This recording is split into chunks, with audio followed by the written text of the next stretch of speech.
Smart Medicine, brought to you by Christus Cabrini Hospital. Dr. Harry Hawthorne joins us today. We want to talk about AFib. It's very common. Atrial fibrillation is indeed, it's the most common of all human arrhythmias.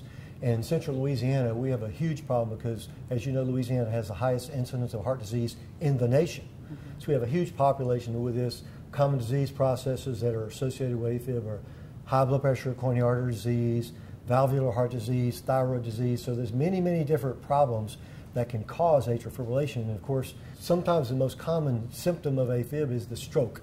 And these are very disabling strokes. Probably 40% of people who have stroke from AFib will never be able to take care of themselves again. That is not good news. So what do we do about this?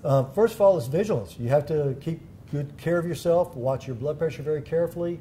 Any workup that's required looking for these other underlying diseases. Smoking, of course, being the biggest risk factor for coronary disease, so tobacco use is bad no matter how you look at it. There are medical management strategies for atrial fibrillation. Recent studies have shown that ablation therapy is actually recommended first line now. Okay. Cryoablation is really the newest technology as far as ablation for atrial fibrillation. It's a procedure that I can do in under 2 hours, has a very high success rate, low recidivation rate. It's not the only trigger, but it is a huge help in reducing the persistence of atrial fibrillation. And what does it do to the heart? Basically, it isolates the pulmonary veins, which the pulmonary veins in the left upper chamber are where AFib starts.